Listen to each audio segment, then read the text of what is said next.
ధర్మస్థల మట్టిలో శవాల రహస్యం. వేదవల్లి మరణమే బిగినింగ్. శివక్షేత్రాన్ని శవక్షేత్రంగా మార్చేశారు. కుప్పలు కుప్పలుగా శవాలు. బయటపడుతున్న నిజాలు. వందల మంది మిస్సింగ్. పేర్లు లేని కేసులు. ఏమయ్యారో ఎవరికీ తెలియదు. ఇప్పటి వరకు ఇది ఓ క్లూలెస్ మిస్టరీ. ఇకపై కూడా అలాగే ఉండేది. కానీ ఇప్పుడు ఒక్కడొచ్చాడు. అతడు పూడ్చిపెట్టిన శవాల మౌనం ఆయనను వెంటాడింది. ఎప్పుడు కళ్ళు మూసినా పూడ్చిన శవాలే గుర్తొచ్చేవి. చేసిన పాపం వెంటాడటంతో నిద్ర పట్టక ప్రాయశ్చిత్తం వైపు అడుగులు వేసుకుంటూ వచ్చాడు. ప్రాణ భయంతోనే ఆ పని చేశాను. నేను పూడ్చిపెట్టిన శవాలకు న్యాయం చెయ్యండి అంటూ తను శవాలను పూడ్చిపెట్టిన ప్రదేశాలను చూపించాడు. ఒకటి కాదు, రెండు కాదు, 15 ప్రదేశాలు. అక్కడ ప్రతి మట్టి రేణువుల్లోనూ శవాల కథలే. సిట్ అధికారులు మాజీ పారిశుద్ధ్య కార్మికుడిని వెంట తీసుకెళ్లి అతడు చెప్పిన ప్రాంతాల్లో ఒకటైన నేత్రావతి నది స్నాన ఘట్టానికి అవతల వైపు ఉన్న ప్రాంతం. దాని నుంచి సిట్ అధికారులు పరిశోధన ప్రారంభించారు. పారిశుద్ధ్య కార్మికుడు గుర్తించిన ప్రాంతాల్లో తవ్వకాలు కొనసాగిస్తున్నారు. అతను చూపించిన మొదటి 8 ప్రదేశాలు నేత్రావతి నది ఒడ్డున ఉండగా 9 నుండి 12 ప్రదేశాలు నదికి సమీపంలోని హైవే పక్కన ఉన్నాయి. ఇక 13వ స్థలం నేత్రావతిని అజుకూరికి కలిపే రహదారిపై ఉండగా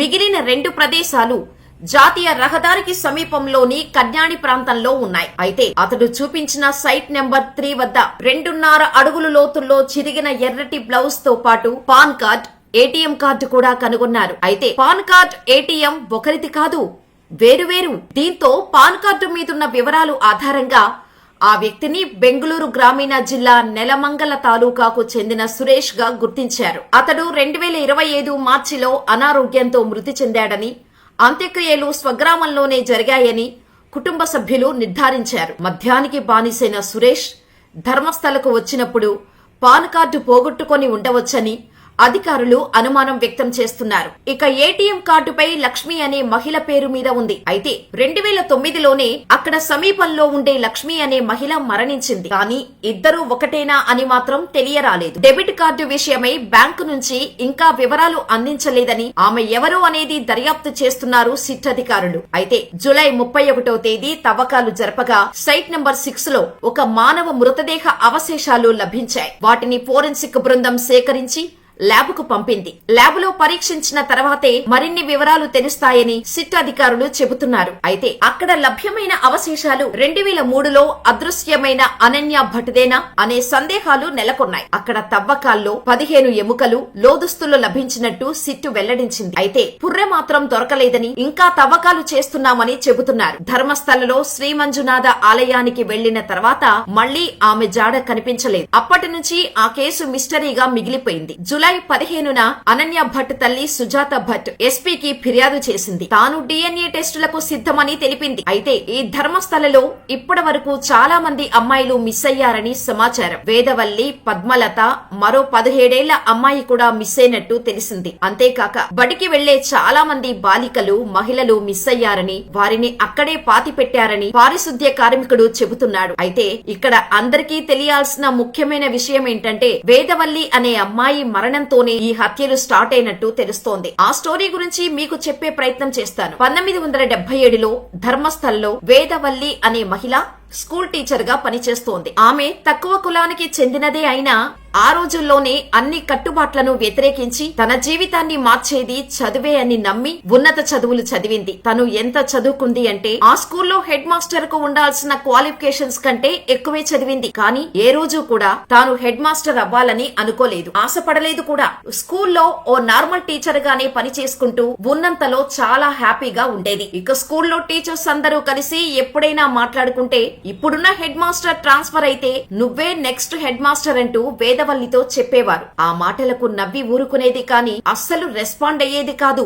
అందరూ అనుకున్నట్టే ఓ రోజు సడన్ గా ఆ స్కూల్ హెడ్ మాస్టర్ పొజిషన్ ఖాళీ అయింది. ఇంకా స్కూల్లో ఉన్న వారంతా వేదవల్లే నెక్స్ట్ ప్రిన్సిపల్ అని ఫిక్స్ అయిపోయి అఫీషియల్ అనౌన్స్మెంట్ రాకముందే వేదవల్లికి కంగ్రాట్స్ చెప్పడం స్టార్ట్ చేశారు. వేదవల్లి కూడా తన చదువుకు తగ్గ స్థానం దక్కపోతోంది అని అనుకుని హ్యాపీగా ఫీల్ అయింది. కానీ ఎవరూ ఊహించని ట్విస్ట్ అప్పుడే జరిగింది. వేదవల్లిని కాదని, వేదవల్లి కంటే తక్కువ క్వాలిఫికేషన్ ఉన్న మరొకరిని హెడ్ మాస్టర్ గా చేశారు. కానీ వేదవల్లి మాత్రం మాత్రం బాధపడలేదు. ఎప్పట్లాగానే తన టీచర్ జాబ్ తో హ్యాపీగానే ఉన్నా అని చెప్పేది. అప్పటి వరకు బాగానే ఉన్నా ఓ రోజు తన పోస్టింగ్ వెనక జరిగిన కుట్ర గురించి తెలిసింది. తన కులం తక్కువ అన్న ఒకే ఒక్క కారణంతో హెడ్ మాస్టర్ పొజిషన్ లో కూర్చోనివ్వలేదని తెలిసింది. అంతే, వేదవల్లి చాలా బాధపడింది. అంతా సమానమే అంటూ పిల్లలకు చెప్పే ప్లేస్ లోనే తనను వేరు చేసి చూడటం అస్సలు తట్టుకోలేకపోయింది. దీంతో న్యాయ పోరాటానికి దిగింది వేదవల్లి. తనకు జరిగిన అన్యాయాన్ని ఎదిరించడానికి స్కూల్ ముందు నిలబడి ప్రొటెస్ట్ చేయటం స్టార్ట్ చేసింది. ప్రతిరోజు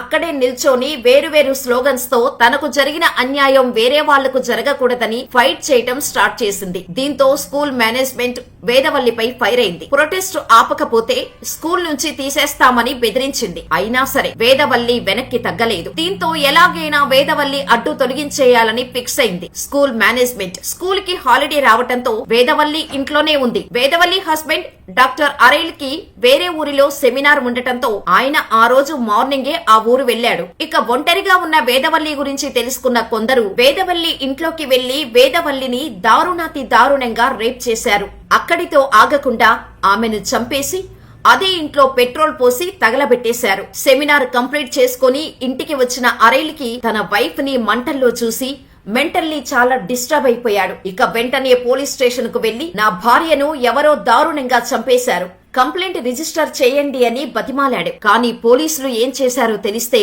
మీరే షాక్ అవుతారు. కనీసం ఎటువంటి ఇన్వెస్టిగేషన్ చేయకుండా అరేల్ ఏం చెబుతున్నాడో వినకుండా భార్యను నువ్వే చంపేసి ఏమీ తెలియనట్టు వచ్చి కంప్లైంట్ ఇస్తున్నావా అని ఉల్టాగా అరేల్ పైనే కేసు పెట్టారు పోలీసులు. అసలు భార్యను ఎవరు చంపారో తెలియదు. తనను ఎందుకు అన్యాయంగా ఇరికించారో అర్థం కాక అరేల్ జైల్లో నరకం అనుభవించాడు. అయినా సరే న్యాయ పోరాటం ఆపలేదు. తన ఫ్యామిలీ ఫ్రెండ్స్ సాయంతో వేదవల్లిని తాను చంపలేదని కోర్టులో ప్రూవ్ చేయించుకున్నాడు. అలా 2 ఏళ్ల న్యాయ పోరాటం తర్వాత జైలు నుంచి విడుదలయ్యాడు అరేల్. డాక్టర్ అరేల్ రిలీజ్ తో అందరిలోనూ రేస్ అయిన క్వశ్చన్, మరి వేదవల్లిని ఎవరు చంపారు? ఈ క్వశ్చన్ కు ఇప్పుడు పోలీసులు ఆన్సర్ కనిపెట్టారు. తెలిసిన సమాచారం ప్రకారం ధర్మస్థలిలో జరిగిన ఘోరాలు వేదవల్లితోనే స్టార్ట్ అయ్యాయి. అయితే పారిశుద్ధ్య కార్మికుడిగా పనిచేసిన వ్యక్తి ఇచ్చిన స్టేట్మెంట్ లో తాను 1995 నుంచి 2014 మధ్య 20 ఏళ్లలో 100కు పైగా మృతదేహాలను పాతిపెట్టినట్టు సిట్ కు చెప్పినప్పటికీ ఈ హత్యలు మొదలైంది మాత్రం 1977 వేదవల్లి మర్డర్ నుంచే అని తెలుస్తోంది. ధర్మస్థలిలోని ప్రసిద్ధ శైవ క్షేత్రం, దానికి పక్కనే ఉసిరే అనే మరో ఊరు, ఈ 2 ఊళ్ల చుట్టుపక్కల అటవీ ప్రాంతంతో పాటు నేత్రావతి అనే చిన్న నది ఆడవారిపై జరిగిన ఘోరమైన నేరాలను దశాబ్దాల కాలం నుంచి చూస్తూనే ఉన్నాయి. ఎట్టకేలకు దేశవ్యాప్తంగా సంచలనం సృష్టించిన ధర్మస్థలలో అనుమానాస్పద మరణాలపై మిస్టరీ వీడింది. కానీ అసలు నేరస్తులు దొరికే వరకు ఈ మిస్టరీపై సస్పెన్స్ ఇంకా కంటిన్యూ అవుతూనే ఉంటుంది.